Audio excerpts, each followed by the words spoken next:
में हर रोज नई नई घटनाएं घटने लगी। बाबा ने देखा कि ये गोकुल हमारे कन्हैया के लिए सुरक्षित नहीं लग रहा है, तो गोकुल वासियों की एक सभा बुलाई और उसमें ये प्रस्ताव रखा कि ये गोकुल हमारे लल्ला के लिए सुरक्षित नहीं लग रहा है। अगर आप सबकी सहमति हो तो गोकुल को छोड़ करके किसी दूसरे स्थान पर चला जाए जो हमारे लल्ला के लिए सुरक्षित हो। तो सबने एक मत में बाबा का प्रस्ताव स्वीकार किया कि बाबा आप सही कह रहे हैं, आप सही कह रहे हैं। ये गोकुल हमारे कान्हा के लिए सुरक्षित नहीं है। यहाँ कोई ना कोई घटना आती रहती है, कोई ना कोई असुर आता रहता है इन्हें हानि पहुंचाने के लिए। तो निर्णय लिया कि यहाँ से वृंदावन चलते हैं। वृंदावन बड़ा रमणीक स्थान है और सारी सुविधाओं से युक्त है, तो वहां चलते हैं। सब वृंदावन जाने के लिए तैयार हुए। तो अपने अपने घरों का सामान अपनी अपनी बैलगाड़ियों के ऊपर रखा और गोकुल से वृंदावन के लिए प्रस्थान किया। गोकुल से वृंदावन के लिए प्रस्थान किया। आइए हम भी भगवान कृष्ण के साथ साथ श्री धाम वृंदावन में प्रवेश करें।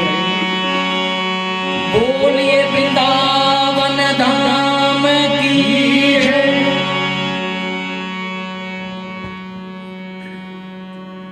बंधु, वृंदावन की धरती जो है, जो कि प्रेम भूमि के नाम से जानी जाती है। देखिए धरती का भी अपना अपना सौभाग्य है। वृंदावन की धरती प्रेम भूमि के नाम से जानी जाती है। द्वारिका की भूमि ऐश्वर्य भूमि के नाम से जानी जाती है। काशी की भूमि ज्ञान भूमि के नाम से जानी जाती है। नैमिषारण्य की भूमि तपोभूमि के नाम से जानी जाती है। चित्रकूट की भूमि वैराग्य भूमि के नाम से जानी जाती है। अपना अपना सौभाग्य है धरती का भी, भूमि का। आज प्रभु श्री कृष्ण भगवान कृष्ण आज वृंदावन की धरती पर पधारे अपनी प्रेम लीलाएं शुरू करने के लिए। अपनी प्रेम लीलाएं शुरू करने के लिए और वृंदावन आकर के भगवान कृष्ण ने पहली लीला प्रारंभ की थी गोचारण, गऊ में बछड़े चराने। कार्तिक मास के शुक्ल पक्ष की अष्टम तिथि के दिन भगवान कृष्ण पहली बार घर से वन के लिए गए थे गऊ बछड़ों के साथ, ग्वाल वालों के साथ, गऊ बछड़ों का गोचारण करवाने पहली बार। और तब से लेकर के आज दिन तक ये तिथि जो है वो गोपाष्टमी के नाम से जानी जाती है। और गोपाष्टमी तिथि के दिन गौ माता का पूजन करने की विशेष महिमा बताई। गौ माता जिसके भीतर सभी देवता वास करते हैं, जिस गौ माता के भीतर सारे देवता वास करते हैं, उस गौ माता का पूजन किया भगवान कृष्ण ने सर्वप्रथम जाने से पहले। जो गौ माता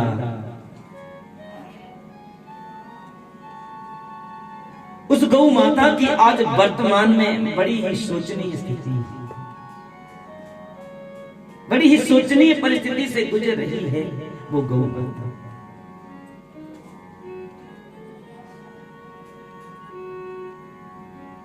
बंधु, गौ माता का जन्म नहीं हुआ है। 84 लाख योनियों में गौ माता नहीं आई। 84 लाख प्राणियों में 84 लाख योनियां जो चर्चा करेंगे कभी कथा के बीच में। 84 लाख योनियां क्या है, किस किस रूप में, जिनमें हमारी ये आत्मा भ्रमण करती रहती है। गौ माता का इन 84 लाख योनियों में जन्म नहीं हुआ है किसी भी योनि में।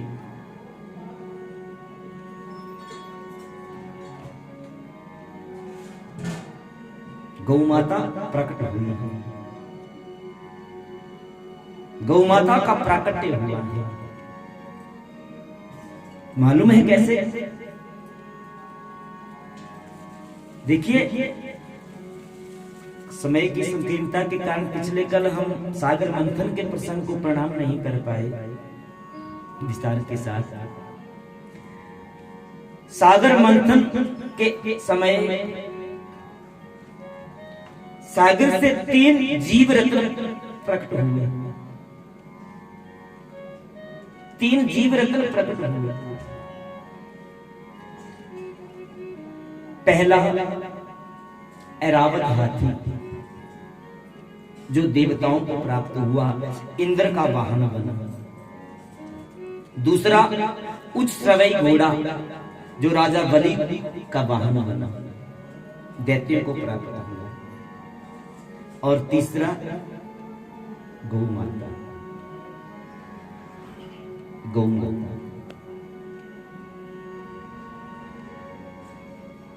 और मालूम है गौ माता किस दिन प्रकट हुई है मालूम आपको? देखिए, दीपावली के दिन गौ माता का प्राकट्य हुआ है। किस दिन? दीपावली के दिन। दीपावली के दिन 2 का प्राकट्य हुआ है, एक गौ माता का और दूसरा लक्ष्मी माता का। लेकिन आज लक्ष्मी माता को तो सब अपना रहे हैं, पूज रहे हैं, गौ माता का तिरस्कार करते जा रहे हैं। उस गौ माता को तो घरों से निकाल ही दिया है, दिलों से भी निकालते जा रहे हैं।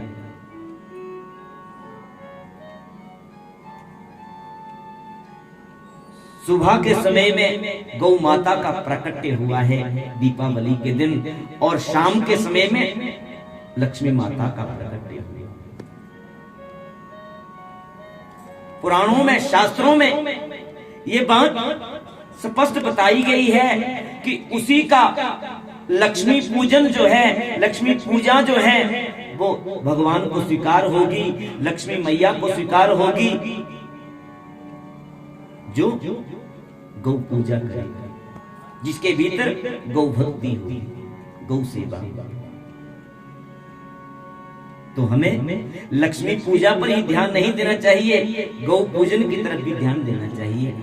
दीपावली के दिन प्रातः काल के समय में गौ पूजा करनी चाहिए, गौ माता का पूजन करना चाहिए।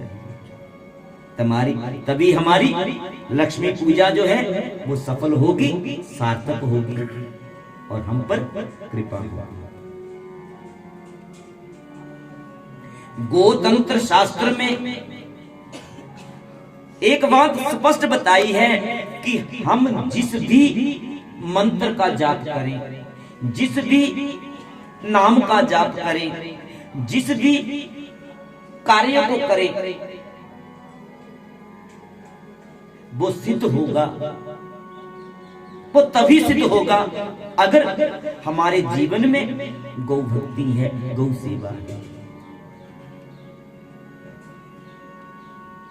अगर हमारे जीवन में गौ सेवा है तो वो मंत्र, वो कार्य, वो नाम सिद्धि को प्राप्त करेगा।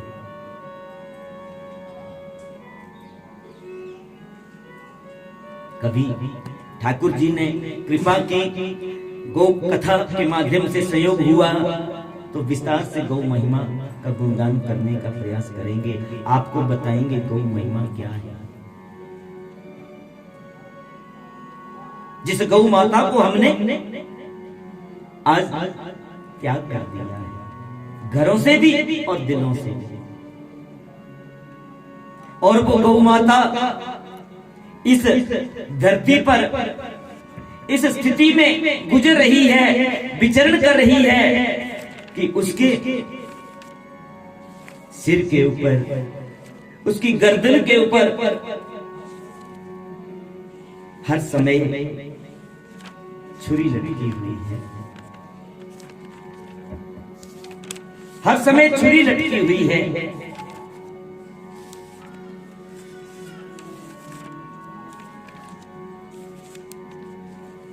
आज गौ माता के अभाव के बिना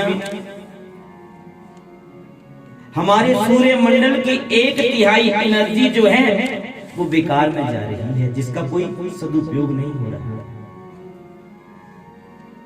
गौ माता के अभाव के कारण, क्योंकि गौ माता के शरीर में एक ऐसी नाड़ी है जो उस सूर्य मंडल की 1/3 एनर्जी को अपने शरीर के भीतर एब्जॉर्ब करती है, और उस एनर्जी को अपने शरीर के भीतर एब्जॉर्ब करके अपने दूध में ऐसे बहुमूल्य पोषक तत्व प्रदान करती है। स्वर्ण भस्म जैसे पोषक तत्व गौ माता के दूध में ऑटोमेटिकली मुफ्त में हमें प्राप्त होते हैं। बाजार में पता करना 1 तोला स्वर्ण भस्म की क्या कीमत है, पता करना जाकर के। वो मुफ्त में हमें गौ माता के दूध में मिलते हैं। जिस स्वर्ण भस्म तत्व के कारण गौ माता का दूध पीला, घी पीला, माखन पीला नजर आता है, और उस पीलेपन के कारण हम घृणा करते हैं जी, हमें अच्छा नहीं लगता, स्वाद नहीं लगता। लेकिन विदेशों में जाकर के पूछना कि गौ माता के दूध की क्या कीमत है, क्या वैल्यू है। गौ माता का दूध जो है वो बुद्धि को तेज करता है, बुद्धि का विकास करता है। वो गौ माता आज ऐसी स्थिति से गुजर रही है कि दर दर भटक रही है, गली गली भटक रही है।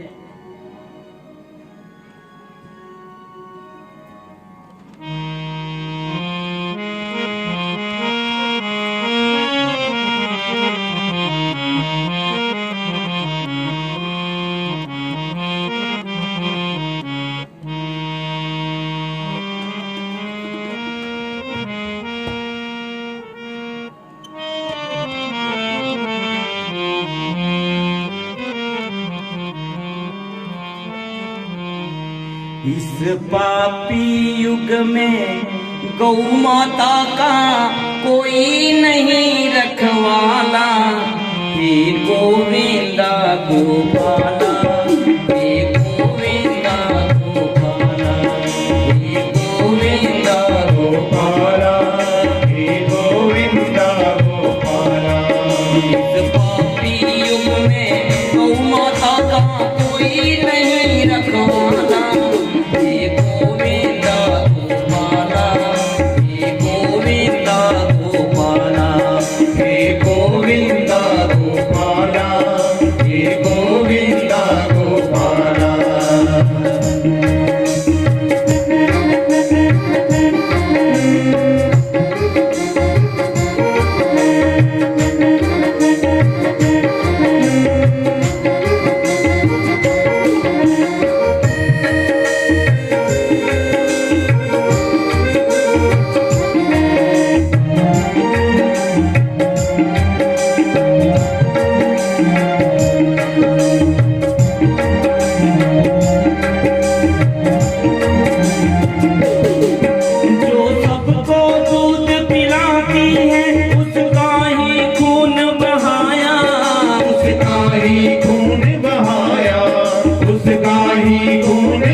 धिक्कार है उसको जिसने माँ का मांस नोच कर खाया, मांस नोच कर खाया, मांस नोच कर खाया।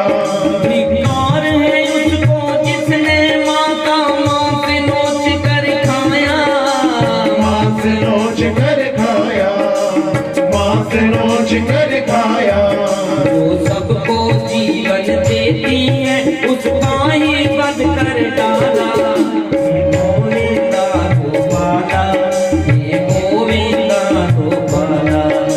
गोविंदा गोपाला, हे गोविंदा गोपाला।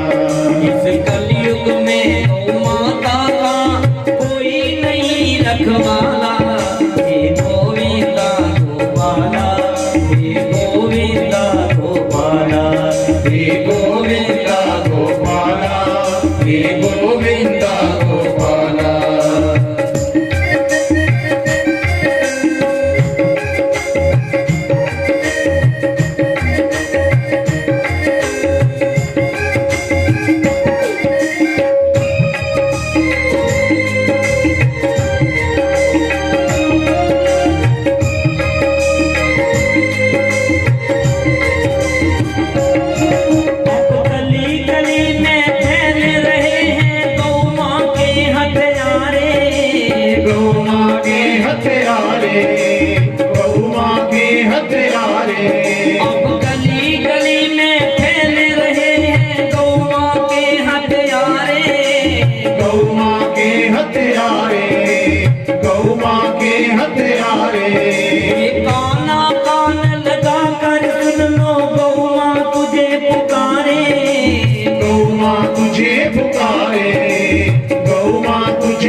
गौ माता का कोई नहीं रखवाला, हे गोविंदा गोपाला, हे गोविंदा गोपाला, हे गोविंदा गोपाला, हे गोविंदा गोपाला।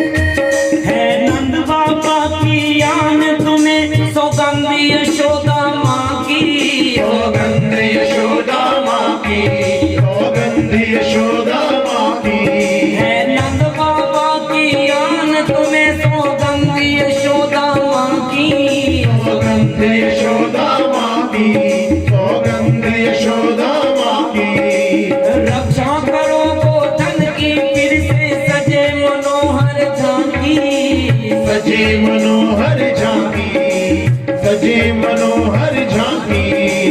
रक्षा करो गोधन की फिर से सजे मनोहर झांकी, सजे मनोहर झांकी, सजे मनोहर झांकी। गौ हत्यारों का दमन करो या दे दो देश निकाला, हे गोविंदा गोपाला, हे गोविंदा गोपाला, हे गोविंदा गोपाला, हे गोविंदा गोपाला। इस कलयुग में गौ माता का कोई नहीं रखवाला, हे गोविंदा गोपाला, हे गोविंदा गोपाला, हे गोविंदा गोपाला, हे गोविंदा गोपाला।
डगरी उठाओ। मरना न रहेगा कोई जग में तुझको भजने वाला। हे गोविंदा गोपाला, हे गोविंदा गोपाला, हे गोविंदा गोपाला, हे गोविंदा गोपाला। इस पापी युग में गौ माता का कोई नहीं रखवाला। हे गोविंदा गोपाला, हे गोविंदा गोपाला, हे गोविंदा गोपाला, हे गोविंदा गोपाला, हे गोविंदा गोपाला, हे गोविंदा गोपाला, हे गोविंदा गोपाला, हे गोविंदा गोपाला। बोलिए गौ माता की जय। आज गीता जयंती का पावन पर्व है। व्यासपीठ से आप सभी भक्तों को भी गीता जयंती की बहुत बहुत बधाई। और बंधुओं, इस अवसर पर आइए संकल्प लें, भागवत कथा को श्रवण करते हुए, इस भागवत पारायण को करते हुए कि हम भी अपने जीवन में गौ माता का त्याग न करें। हर घर में गौ माता होनी चाहिए। गौतंत्र शास्त्र में ये बताया गया है कि जिस घर में गौ माता का वास होगा उस घर में कभी पितृदोष नहीं होगा। उस घर में कभी पितृदोष नहीं होगा जिस घर में गौ माता का वास होगा। और आप देख रहे हैं समाज में हर जगह आज हर घर में पितृदोष पाया जा रहा है। पितृदोष के क्या लक्षण हैं? शांति नहीं रही, कलह का वास होगा, घर में बरकत नहीं रहेगी, प्रेम नहीं रहेगा। यही पितृदोष के लक्षण हैं। तो अपनाइए गौ माता को। जब उस सागर मंथन में तीसरे जीव रत्न का प्रकटे हुआ, गौ माता का प्रकटे हुआ, उस गौ माता को प्राप्त करने का सप्त ऋषियों के मन में भाव आया। गौ माता कामधेनु गाय के रूप में, कामधेनु गाय के समान है। तो सप्त ऋषियों के मन में भाव आया था उस गौ माता को प्राप्त करने का। तो गौ माता एक, सुरभि मैया एक और ऋषि 7। तो सुरभि मैया ने अपने 7 रूप धारण किए और हर ऋषि को प्राप्त हुई। और सप्त ऋषि गौ माता को प्राप्त करके गौ सेवा करने, गौ भक्ति करने।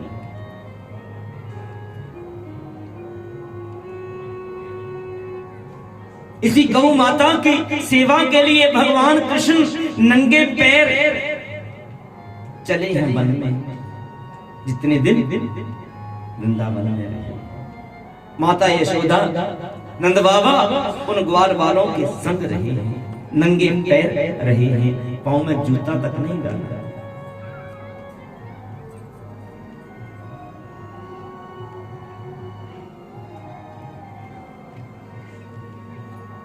तो पहली बार कार्तिक मास के शुक्ल पक्ष की अष्टमी तिथि के दिन भगवान गौ माता को लेकर के वन के लिए गए थे। गौ माता के साथ वन के लिए गए थे और उसके उपरांत फिर नित्य गोचारण करने लगे, जाने लगे। सुखदेव जी कहते हैं, राजन वृंदावन में रहते हुए भी कंस के आताइयों ने भगवान का पीछा नहीं छोड़ा।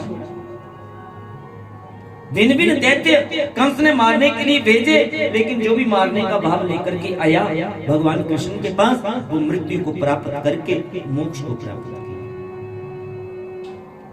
बकासुर आया था, बगड़े का रूप धारण करके भगवान ने बकासुर का संहार किया, पूतना के भाई।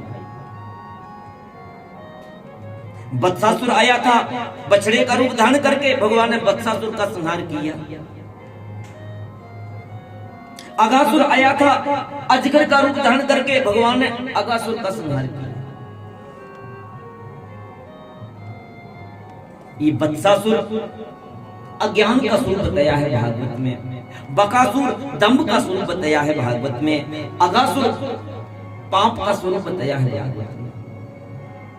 देखिए, जब कोई जीव पाप मार्ग पर चल पड़ता है,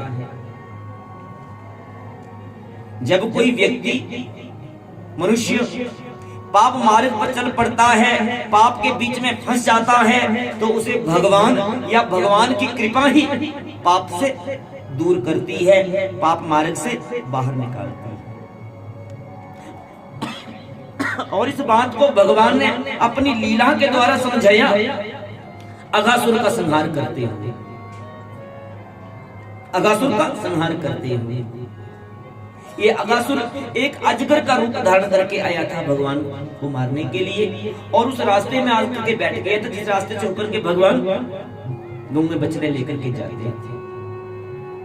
तो अपना विशाल मुख खोल दिया, नीचे का भाग धरती से लगा दिया, ऊपर का आकाश के साथ। अब ये ब्रजवासी नए नए पहुंचे थे वृंदावन में, तो वृंदावन के बारे में इतनी जानकारी नहीं थी इनको, तो एक गुफा समझ बैठे, अगासुर को एक गुफा समझ बैठे। तो भीतर जाने लगे, बाहर आने लगे, और जब भीतर जाते थे बड़े मस्ती करते हुए जाते थे, कहते थे भैया देखो वृंदावन की तो शान ही निराली है, वृंदावन की गुफाएं भी कितनी सुंदर हैं, कितनी आरामदायक हैं, भीतर जाने के लिए देखो कितने नरम नरम गद्दे बिछे हैं। अब जीवा के ऊपर से चलते हुए भीतर पहुंचते थे तो जीवा उन्हें गद्दे की तरह लगती थी, नरम नरम। अंदर जाते थे बड़ी शीतलता मिलती थी, तो कहते देखो कितनी ठंडक मिल रही है, कितनी सुंदर सुंदर गुफाएं हैं। अब तो हम दोपहर का भोजन इसी गुफा में आकर के किया करेंगे हर रोज। अब वो भीतर जा रहे हैं, बाहर आ रहे हैं, भगवान कृष्ण बाहर खड़े होकर के उन ग्वाल वालों की मस्ती को देख रहे हैं। तो श्री दामा और मनसुख आए, कहने लगे कन्हैया भैया यहाँ खड़ा खड़ा क्या देख रहा है, नजारा लेना है तो अंदर चल, हमारे साथ अंदर चल। इतनी सुंदर गुफा हमने आज तक नहीं देखी, और अब हमने निर्णय कर लिया है कि दोपहर का भोजन इसी गुफा में किया करेंगे, आकर के थोड़ी देर आराम किया करेंगे। और श्री दामा और मनसुख ने कन्हैया को बाजू से पकड़ा, भीतर लेकर के चले। जैसे ही भीतर लेकर के गए, अगासुर ने अपना मुख बंद कर दिया। तो जैसे मुख बंद कर दिया, अंदर अंधेरा हो गया। सब चिल्ला उठे हैं ये अंधेरा कैसे हो गया, अभी भी तो रोशनी थी। तो मनसुख कहने लगा लगता है लाइट चली गई, वृंदावन की लाइट चली गई, तभी अंधेरा हो गया। अब काफी देर हो गई अंधेरे में रहते हुए। तो मधुमंगल पूछता है भैया ये लाइट कब आएगी? तो कहने लगा पता नहीं, लगता है पावर हाउस फेल हो गया है वृंदावन का, वृंदावन का पावर हाउस फेल हो गया है, तभी तो देर हो रही है आने में। उधर अगासुर ने अपना काम शुरू कर दिया, लेकिन भगवान कृष्ण ने उन ग्वाल वालों की रक्षा करते हुए क्या किया, अपने भीतर से इतना तेज प्रकट किया, उस तेज के ताप को अगासुर सहन नहीं कर पाया, झट से मुख खोल दिया। जैसे मुख खोल दिया सभी ग्वाल वाल बाहर। प्रभु ने देखा सभी ग्वाल वाल बाहर आ गए, तो उस अगासुर को बीच से चीर डाला, उसका अंत कर दिया, उसका अंत कर दिया। तो सुखदेव जी कहते हैं राजन, जब कोई पाप के भीतर चला जाता है, पाप मार्ग में फंस जाता है, तो उसे भगवान या भगवान की कृपा ही बाहर निकालती है, उस पाप से दूर करती है। जैसे भगवान कृष्ण ने ग्वाल वालों को अगासुर के बीच से बाहर निकाला।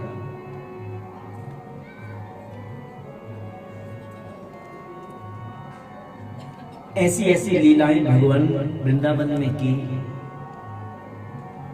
कि ब्रह्मा जी भी शंका कर बैठे, शंकित हो उठे। जब ब्रह्मा जी शंका कर बैठे तो हम इंसान कैसे बच सकते हैं? आज भी कुछ लोग कहते हैं ये कैसे किया होगा, ये कैसे हुआ होगा। सुखदेव जी कहते हैं राजन, कालिए को यमुना से दूर भेजा, यमुना को शुद्ध किया भगवान कृष्ण। यमुना के किनारे ही एक दिन राधा रानी से भेंट हुई भगवान कृष्ण की। राधा रानी ने कृष्ण दर्शन किया और राधा रानी के साथ साथ राधा रानी की सखियों ने भी भगवान कृष्ण का दर्शन किया। तो श्री कृष्ण को ही प्राप्त करने का मन में भाव लिया कि जीवन में हमें श्री कृष्ण ही पति स्वरूप में प्राप्त हो, प्रभु के प्रति आकर्षित हो। सुखदेव जी कहते हैं राजन, आगे भगवान कृष्ण ने गिरिराज लीला की। ब्रजवासियों के द्वारा गिरिराज जी का पूजन करवाया, गिरिराज जी की प्रतिष्ठा को बढ़ाने के लिए। जो ब्रजवासी इंद्र का पूजन किया करते थे, जो ब्रजवासी इंद्र का पूजन किया करते थे, इंद्र की पूजा को छुड़वा करके उनसे गिरिराज जी का पूजन करवाया। एक पहाड़ का पूजन करवाया, गोवर्धन पर्वत। क्यों करवाया? यहां गिरिराज आइए, क्योंकि समय का अभाव है, समय हो रहा है विश्राम का। तो गिरिराज पूजन के आध्यात्मिक भाव को प्रणाम करते हुए हम कथा को विश्राम दे रहे हैं। कथा से आप परिचित हैं कि ब्रजवासियों ने गिरिराज जी का पूजन किया, एक पहाड़ का पूजन किया, और इंद्र रुष्ट होकर के, कुपित होकर के ब्रज के ऊपर अपने कोप का भाजन करता है, भारी वर्षा करवा करके। और भगवान ने गिरिराज जी के को धारण करके सब ब्रजवासियों को शरण प्रदान की। लेकिन अगर ये गिरिराज पूजा क्या है? भागवत में गिरिराज पूजा के द्वारा भगवान ने हमें ये समझाया है, गिरिराज पूजन ये पर्यावरण का पूजन है। गिरिराज पूजन ये पर्यावरण का पूजन है, और ये पर्यावरण हमारे जीवन के लिए बड़ा आवश्यक है। इसलिए हमें इस पर्यावरण के ऊपर ध्यान देना चाहिए, इसकी स्वच्छता का, इसकी निर्मलता का हमें ध्यान रखना चाहिए। देखिए, देवता ही धरती के ऊपर आकर के वास करते हैं। देवता ही धरती के ऊपर वास करते हैं। कैसे? किस रूप में? इन पेड़ों के रूप में, पर्वतों के रूप में, पहाड़ों के रूप में, नदियों के रूप में। इसीलिए तो हमारी सनातन संस्कृति में देखा होगा आपने, अनेक पेड़ों का पूजन किया जाता है, पौधों का पूजन किया जाता है, नदियों का पूजन किया जाता है। तो भगवान ने हमें गिरिराज पूजा के द्वारा यही समझाया है भागवत में कि देवता कौन है? कौन है देवता? जो देता है वो देवता है, जो देता है वो देवता है। तो ये पहाड़, पर्वत, पेड़ पौधे, वनस्पतियां हमें जीवन देती है। इस जीवन को जीना, क्योंकि इन्हीं के ऊपर हमारा ये जीवन आश्रित है। अगर ये पेड़ पौधे ना हो, नदियां ना हो, पहाड़ ना हो, हम नहीं जी पाएंगे। हमारा जीना मुश्किल है, दुर्लभ है। तो हमें इनका ध्यान रखना चाहिए, इनकी स्वच्छता का ध्यान रखना चाहिए, इनकी निर्मलता का ध्यान रखना चाहिए। यही गिरिराज पूजा के द्वारा भगवान ने हमें समझाया।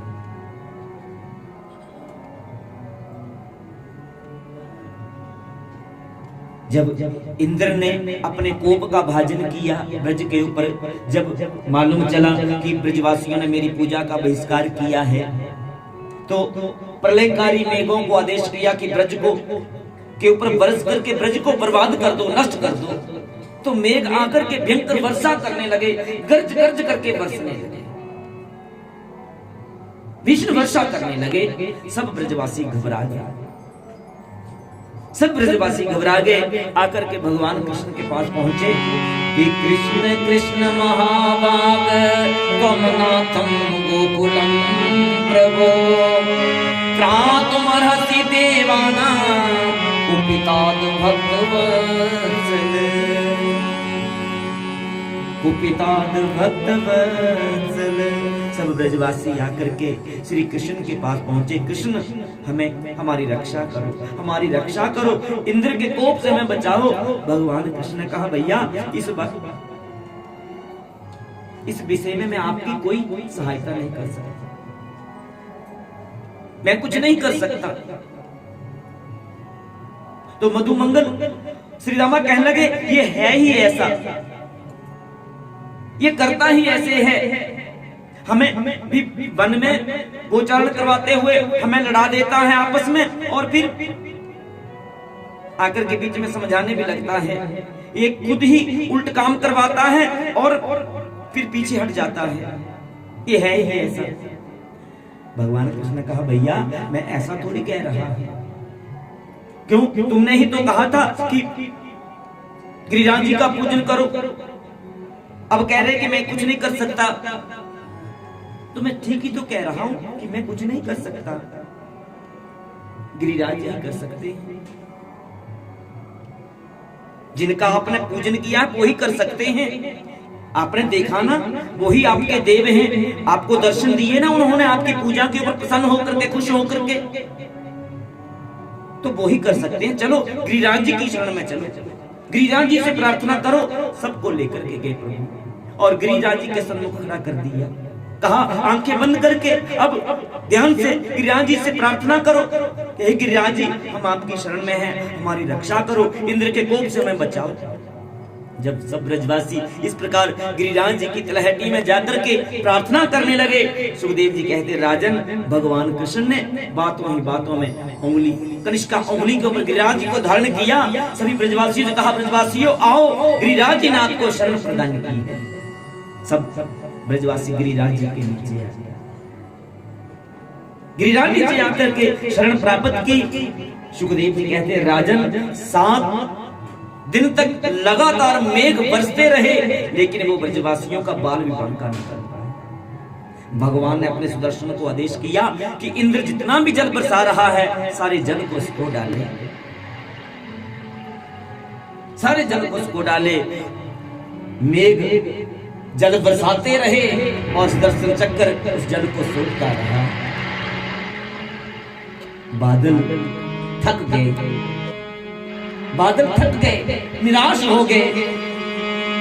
सुखदेव जी कहते राजन वो बादल बरस बरस गए हार, कन्हैया मेरो बारो बादल बरस बरस गए हार, कन्हैया मेरो बादल बरस बरस गए हार, कन्हैया मेरो बादल बरस बरस गए हार, कन्हैया मेरो अकबर गिरवर लीनो दार, कन्हैया मेरो अकबर गिरवर लीनो दार, कन्हैया मेरो कन्हैया मेरो कन्हैया मेरो कन्हैया मेरो कन्हैया मेरो बादल बरस बरस गए हार, कन्हैया मेरो बादल बरस बरस गए हार, कन्हैया मेरो बादल बरस बरस गए हार, कन्हैया मेरो बादल बरस बरस गए हार, कन्हैया मेरो। बोलिए गिरिराधरण भगवान की जय। तो इस प्रकार प्रभु ने गिरिराज लीला करते हुए इंद्र का मन भंग किया। इंद्र को जब अपनी भूल मालूम चली तो वो कामधेनु गाय को लेकर के आया। उस कामधेनु गाय से के दूध से भगवान का अभिषेक किया और वो कामधेनु गाय भगवान को भेंट की, उपहार के रूप में, और एक नाम दिया प्रभु को गोविंद। इंद्र ने प्रभु को एक नाम दिया गोविंद। ये गोविंद नाम इंद्र के द्वारा दिया गया है भगवान कृष्ण। हे गोविंद, मैं आपकी शरण में हूं, मेरे अपराध को क्षमा कीजिए।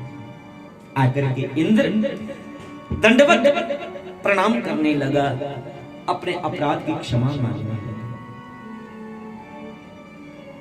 मेरे अपराध को क्षमा कीजिए। भगवान कृष्ण ने कहा, इंद्र आपने कोई अपराध नहीं किया, आपने तो बल्कि हमारे ऊपर कृपा की है, जो आपने 7 दिनों तक हमें एक साथ इकट्ठे रहने का सौभाग्य प्रदान किया। आपने तो हम पर कृपा की है। इंद्र भगवान से कहते, प्रभु क्या आप सच कह रहे हो कि मैं निरपराध हूं आपकी दृष्टि? हाँ, मैं कह तो रहा हूं। हम तो बहुत खुश हैं, हम तो आपको देना चाहते हैं, आप मांगिए, क्या चाहते हैं? उल्टा इंद्र को वर मांगने के लिए कहा भगवान कृष्ण।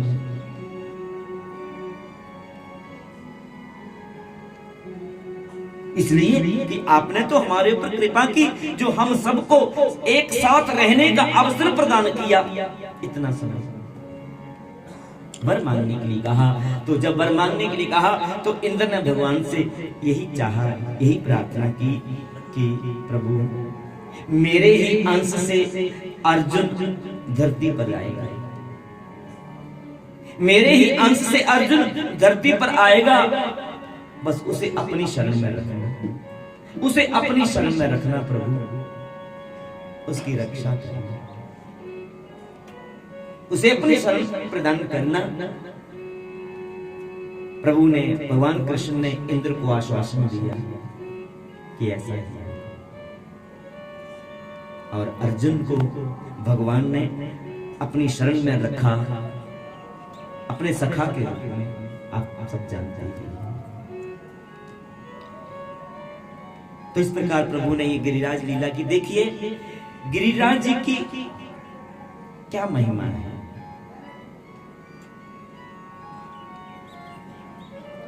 आप में से कई भक्तों ने गिरिराज जी के दर्शन किए होंगे आजकल वर्तमान में जाकर के। किस किस ने दर्शन किए हैं? जरा हाथ ऊंचा करना। जो जो गिरिराज जी के दर्शन किए हैं, जिन्होंने जाकर के वृंदावन में। बस 2 भगत आगे, 3 एक पीछे, बाकी बीच में ऐसे। आप नहीं गए वृंदावन के अंदर? चलो मैं आपके लिए ठाकुर जी से प्रार्थना करूंगा कि जल्दी आपको संयोग प्रदान करें, जयो जल्दी आपको, आपके ऊपर कृपा करे, आपको संयोग प्रदान करे।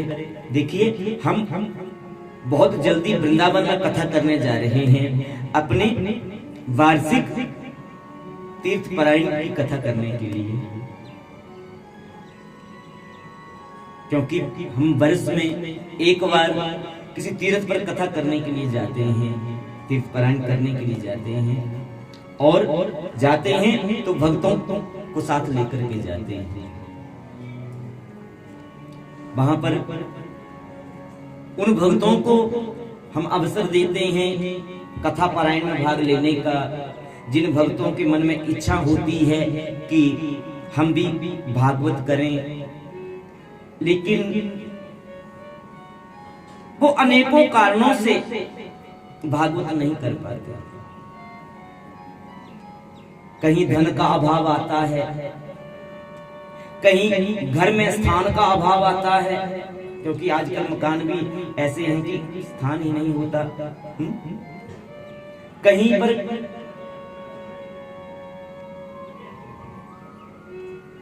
सब कृपा होती है, लेकिन परिवार का सहयोग नहीं मिलता, संतान साथ नहीं देती,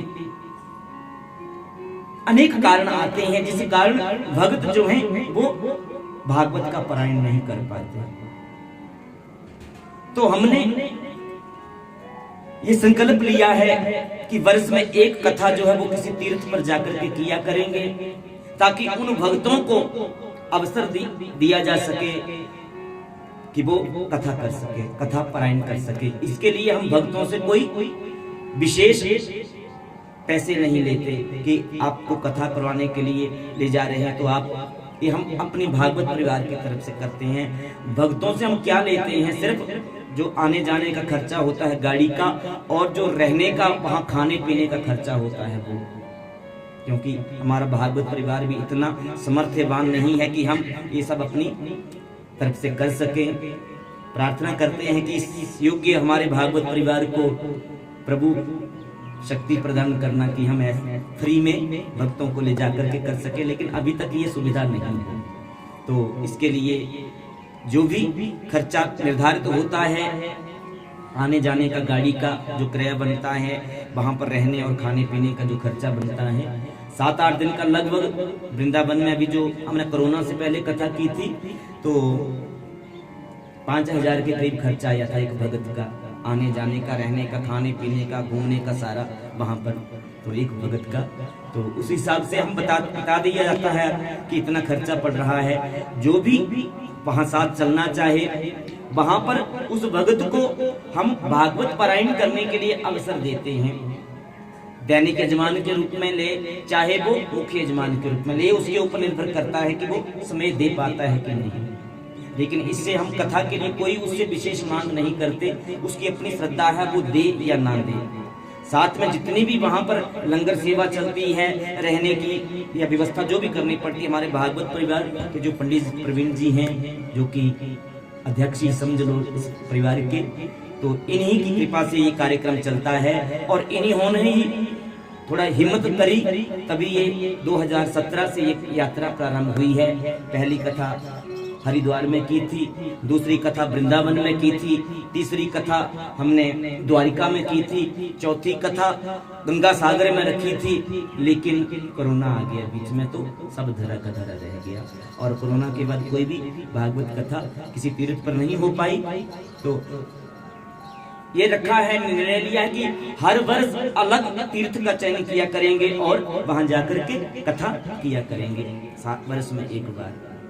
तो सभी भक्तों को हम फिर जो नहीं जा पाते, क्योंकि किसी को साथ नहीं मिलता, किसी को कुछ प्रॉब्लम आती है, तो अकेले नहीं जा पाते हैं जी।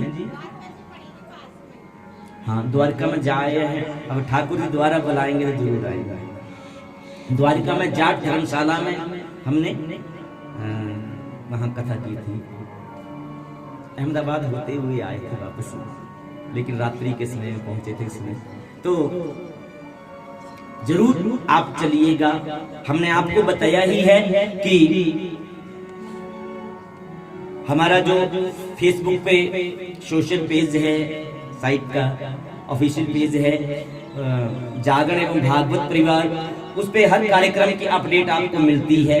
या YouTube पे जो हमारा चैनल है जागरण एवं भागवत परिवार के नाम से ही, वहां से भी आपको हर अपडेट आपको मिलेगी। तो हो सकता है बहुत जल्दी हम दिसंबर महीने में ही ये कार्यक्रम बनाएं वृंदावन का, तो जरूर चलिएगा। ठाकुर जी से प्रार्थना करेंगे आपके लिए कि जरूर आपके ऊपर कृपा करें कि आप चल सकें और वहां पर तीर्थ पारायण में भाग ले सकें। तो मैं बात कर रहा गिरिराज जी की क्या महिमा है। देखिए, वर्तमान में हम गिरिराज जी का दर्शन करें जाकर के, तो गिरिराज जी एक टीले के रूप में है, छोटे से टीले के रूप में, जबकि ये पहले एक पर्वत के रूप में, बड़े पर्वत के आकार में थे। क्यों टीले के रूप में आजकल दर्शन होता है? क्योंकि गिरिराज जी पल पल एक तिल के समान कम होते जा रहे हैं, एक शाप के कारण। गिरिराज जी को एक शाप मिला है, उस शाप के कारण ये हर पल एक तिल के समान कम होते जा रहे हैं। इस कारण आज वर्तमान में इनका स्वरूप एक टीले की तरह दिखाई देता है, और ये गोलाकार है, जैसे छाता होता है ना, छाते के रूप में है, और 7 कोस के विस्तार में है। गिरिराज जी का विस्तार 7 कोस है, 21 किलोमीटर के विस्तार में है। इनका पूरा घेरा जो है वो 21 किलोमीटर का है। 21 किलोमीटर की परिक्रमा होती है गिरिराज जी की 7 कोस की। और ब्रजभूमि के मुख्य 4 गांव हैं, नंदगांव, बरसाना, वृंदावन और मथुरा। इन चारों गांवों के बीच में है गिरिराज जी। और हर गांव से एक समान दूरी पर है। वृंदावन से भी उतनी ही दूर है, नंदगांव से भी उतनी ही दूर है, मथुरा से भी उतनी दूर है, और वृंदावन बरसाना से भी उतनी दूर है। कितनी दूरी है? 7 कोस। 7 कोस का विस्तार है और 7 कोस की ही दूरी पर है हर गांव से। 21 किलोमीटर, एक कोस में 3 किलोमीटर, 3 किलोमीटर का एक कोस बनता है, तो 7 कोस 21 किलोमीटर हुआ। तो यही विशेषता है। तो इसी के साथ आज कथा को यही विश्राम दिया जा रहा है। कल कथा के क्रम में हम राधा तत्वों का दर्शन करते हुए, प्रणाम करते हुए रास महाराज का गुणगान करेंगे। कंस का संहार करके द्वारिका दर्शन करेंगे और द्वारिका में भगवान कृष्ण किस प्रकार रुक्मण जी के साथ विवाह करेंगे, यहाँ तक की यात्रा हम कल की कथा में पूर्ण करेंगे। कल भगवान कृष्ण और रुक्मण का विवाह होगा। आप खूब सज धज करके आने, क्योंकि विवाहों का सीजन चल रहा है। तो कल हमारे ठाकुर जी का विवाह है। और कोई सूचना?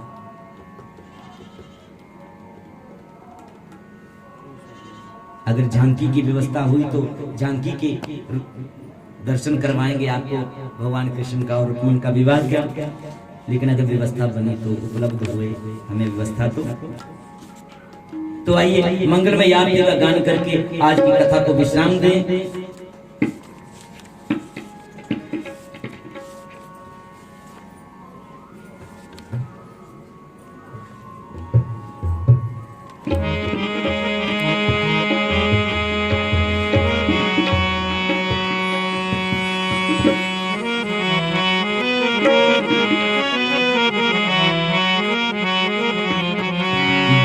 वृंदावन बिहारी लाल की, श्री भागवत भगवान की जय।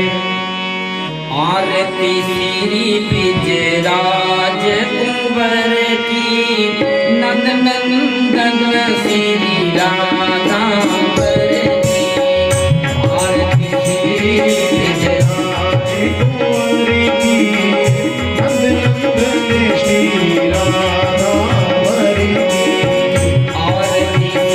ब्रिजराज कुंवर की, नंद नंदन श्री राधा। ब्रिजराज कुंवर की, नंद नंदन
गौर गौरम गौरम तारम संसार सारम भुजगेन्द्रहार सदा वसन्तम हृदयारविन्दे त्वं भवानी सहितं नमामि त्वं भवानी सहितं नमामि अच्युतं केशवं रामनारायणं कृष्णदामोदरं वासुदेवं श्रीधरं माधवं गोपीवल्लभं जानकीनायकं रामचन्द्रं भजे जानकी नायक श्रीरामचन्द्रं भजे माता च पिता त्वमेव त्वमेव बन्धुश्च सखा त्वमेव त्वमेव विद्या द्रविणं त्वमेव त्वमेव सर्वं मम देव देव त्वमेव सर्वं मम देव देव देवा पुरुषं पुराणं तमस्य विसर्जपरमणिनां वेदासि वेदं च पारं प्रधानं मया गतं विश्वयानन्दरूपं मया गतं विश्वानन्दरूपं मया गतं विश्वयानन्दरूपम् बोले सच्चिदानंद भगवान की श्री भागवत भगवान की वृंदावन बिहारी लाल की उमापति महादेव की पवन सुत हनुमान की जगदम्बा मैया की गैया मैया की सनातन धर्म की बोली अपने अपने गुरु महाराज की